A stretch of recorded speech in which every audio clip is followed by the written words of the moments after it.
चलो भाई देखो। देवेंद्र फडणवीस डिप्टी सीएम को आप सुन रहे थे। आशुतोष जी, मैं चाहूंगी इस पर आपकी टिप्पणी, उसके बाद बाकी मेहमानों के पास जाऊंगी। उन्होंने कहा है कि नेहरू की किताब में शिवाजी का अपमान किया गया है, पहले इसके लिए राहुल गांधी माफी मांगे। माने कोनो सेंस है नहीं है। किताब उद्धृत कर देना चाहिए था उनको, कौन सी किताब में किस पेज पे किस पृष्ठ पे क्या लिखा हुआ है। अब मेरी तो जानकारी में नहीं है, जाहिर सी बात है फडणवीस साहब के पास जानकारी में होगा, इसलिए जरूर बात कर रहा हूं।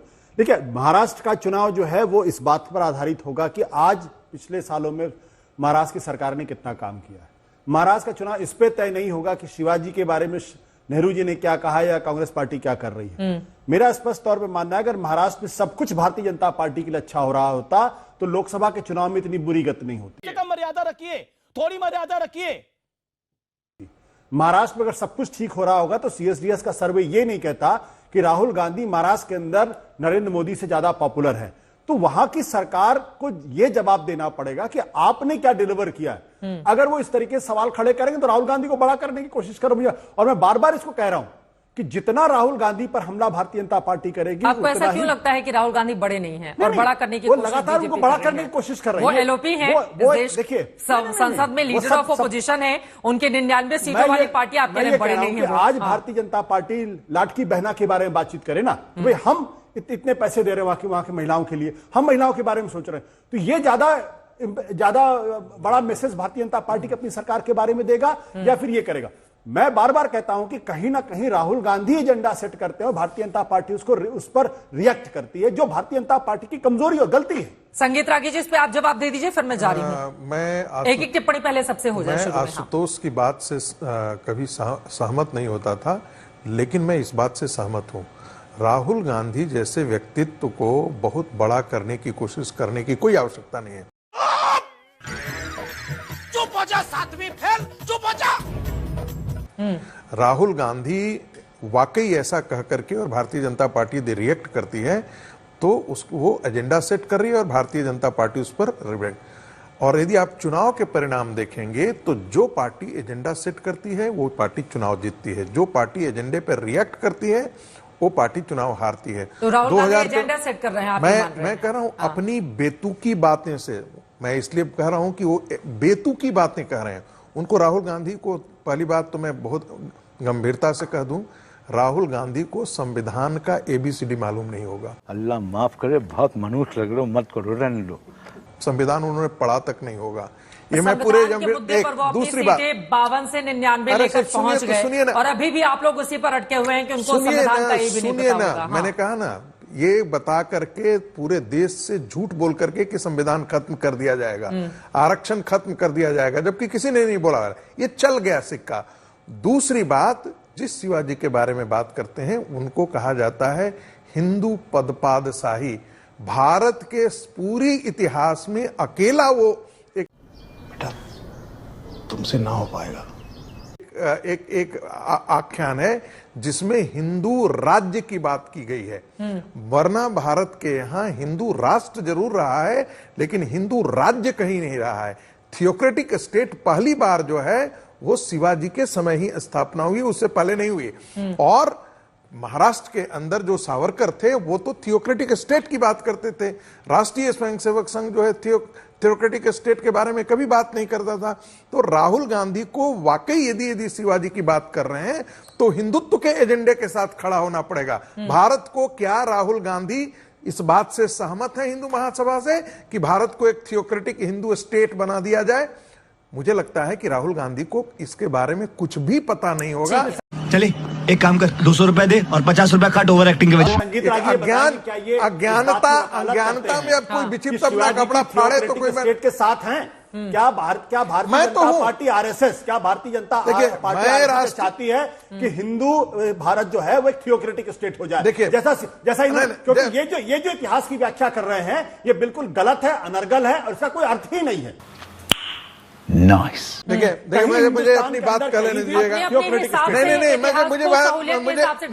मुझे अपनी बात कह लेने दीजिए प्लीज। देखिए, न तो मैंने कोई अनर्गल बात कही, न तो तथ्य से परे बात कही। रहा तक रही मेरी बात, मैं चाहता हूं कि भारत को हिंदू स्टेट घोषित किया जाए, थियोक्रेटिक स्टेट। मैंने कहा, इन्होंने कहा कि आप राष्ट्रीय स्वयंसेवक संघ क्या चाहती है, मुझे उससे लेना देना नहीं है।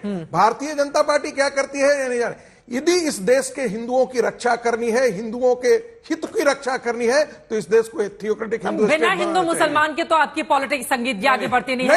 ऐसा मत करो मेरी जान, लाइफ में कुछ अच्छा करो यार। शहजादी, मैं आ रही हूँ आपके पास। अरे एक बार राहुल जरूर गांधी तकनीकी मुल्ला, के मैं मुल्ला, टिप्पणी मुल्ला, ले लेती मुल्ला हूँ। चिल्लाए जाते ठीक है, हैं, बाकी बात बहुत नहीं सारे बात मेहमान होती है। हमारे साथ राहुल मौजूद गांधी हैं। मुल्ला, 8 मुल्ला लोग हमारे लेकर साथ के मौजूद हैं, उनकी बैठे टिप्पणी लेना जरूरी है। विदेशी ताकतों से सहायता ली जाती है, विदेशी ताकतों से सहायता ली जाती है। क्या आरएसएस इनकी बात से सहमत है? हाँ। क्या आरएसएस संगीत रागी की बात से सहमत? अरे भाई, आरएसएस क्यों से आते हैं? मैं कोई आरएसएस नो नो नो प्रवक्ता हूं क्या? आप जो बात आप कह रहे कांग्रेस हैं, के प्रवक्ता आप हो? जो बात कह रहे हैं, आप क्या कांग्रेस के प्रवक्ता हो? आरएसएस क्या आरएसएस आप भारतीय कांग्रेस जनता का- पार्टी संगीत अरे मैं रागी क्या की इस पूछा बात से हूं? सहमत आप- है कि वो भारत को आप- थियोक्रेटिक स्टेट बनाना चाहते हैं? मैं कहता हूं, मैं तो चाहता मैं हूं। अब आप मैं पूछिए चाहता अभी हूं। शहजाद पूनावाला नहीं, मैं चाहता हूं। शहजाद पूनावाला आप से कांग्रेस पूछिए के क्या वो प्रवक्ता हो? संगीत रागी जो आरएसएस के आदमी है वो इस बात से सहमत है? अब मुझे पता लगा कि कांग्रेस पार्टी के ये घोषित प्रवक्ता न होकर के भी कांग्रेस के मैं प्रवक्ता आप- की मैं तरह बाकी काम कर लोगों रहे की हैं। टिप्पणी बिल्कुल लीजिए। विनोद अग्निहोत्री जी, मैं बिल्कुल शहजाद बिल्कुल, साहब जरा उनको प्रवक्ता बोलने नहीं दीजिए है। प्लीज। मैं ठीक है, किसी से विनोद प्रवक्ता अग्निहोत्री नहीं। जी, क्या राहुल गांधी महाराष्ट्र के लिए? शहजाद जी, मैं आ रही हूँ, शुरू में एक एक टिप्पणी सभी लोगों की हो जाए, उसके बाद आप आराम से अपनी बात कहिएगा।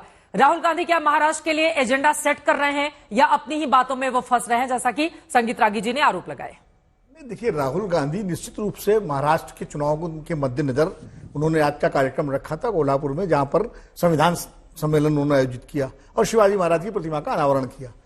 अब रही बात कि शिवाजी महाराज को राहुल गांधी क्यों बोल रहे हैं, भाई एक जमाना था जब अंबेडकर पर पूरा संघ परिवार खिलाफ हुआ करता था। रिडल्स ऑफ हिंदुइज्म जो है क्या स्वीकार किया कभी? लेकिन आज अंबेडकर को आप मानते हैं। रिडल्स ऑफ हिंदुइज्म पब्लिश नहीं हुआ है सर, आप ध्यान रखिएगा। रिडल्स ऑफ हिंदुइज्म अरे भाषा अभी भी अंबेडकर जी ने पब्लिश नहीं किया। हुआ है भाई, मैं लाके दिखा दूं आपको। नहीं मालूम क्या करिएगा उसके लिए? अंबेडकर साहब ने मेरे घर में किताब पड़ी हुई है, किताब हमारे पास भी है। पड़ी हुई है। कैसी लगी? आगे स्वाद। लोगों ने पब्लिश हुआ ना। कोई लेना देना नहीं है। तो अपनी बात तो करिए। क्या ऐसे ही जैसे ऐसे कांग्रेस पार्टी भी जो आइकॉन हिंदुत्व के हैं, चाहे वो शिवाजी महाराज हो या और इस तरह, उनको अपने तरफ लेने की कोशिश कर रही। महाराष्ट्र का चुनाव है और महाराष्ट्र के चुनाव में बिना शिवाजी की बात किए अब चुनाव ही नहीं वहां जा सकते हैं। तो ऐसे में राहुल गांधी ने आज शिवाजी की बात की और उन्होंने कहा कि शिवाजी जिन बातों में लड़े, भारतीय संविधान उन्हीं बातों की बात करता है और इसलिए वो संविधान को उन्होंने जोड़ दिया। अब रही बात ये, मैं एक बात से जरूर सहमत हूं आशुतोष की भी और रागी जी की भी, और दोनों इस पर कि भाई राहुल गांधी पर जितना हम हमला करेंगे उनका फायदा होगा। जैसे 2013-14 में नरेंद्र मोदी कुछ भी बोलते थे, कांग्रेस पार्टी रिएक्ट करती थी और कांग्रेस पार्टी उनको रिडिक्यूल करने की कोशिश करती थी, सारे कांग्रेस के नेता। उसका फायदा किसको हुआ? लेकिन नरेंद्र विनोद मोदी जी, को हुआ। वो एलओपी हैं, वो इस देश के बड़े नेता हैं राहुल। मुझे समझ में नहीं आ रहा, तीनों लोग बैठे हुए हैं और आप तीनों कह रहे हैं कि बीजेपी अगर हमला करेगी तो राहुल गांधी बड़े बन जाएंगे। नहीं, तो वो लीडर ऑफ ओपोजिशन है, कांग्रेस पार्टी के सबसे पॉपुलर चेहरे हैं, उनके पीछे पूरी कांग्रेस जाती है। अभी भी आप लोगों को लग रहा है कि नहीं राहुल गांधी को? देखिए, वो एलओपी हैं, ये बीजेपी को तय करना, हमला करें न करें, हम तो अपना विश्लेषण रखेंगे। हाँ। हम अपनी बात रखेंगे कि तो उनको तय करना है। लेकिन जैसे अब रागी जी ने कहा कि वो झूठ बोल के संविधान को पढ़ा नहीं। अब झूठ बोला सच बोला अलग बात है। भारतीय जनता पार्टी के तमाम नेताओं ने बात कही थी कि 400 आ जाएंगे तो हम बदल देंगे संविधान, वो लल्लू सिंह हो चाहे वो कर्नाटक के एमपी हो, और उसका प्रतिकार जो है मोदी जी ने किया मैं तुम्हें अभी समझाता हूँ। सभाओं से। लेकिन लोगों ने, जिन लोगों ने कांग्रेस को वोट दिया, उन्होंने राहुल गांधी पर भरोसा किया।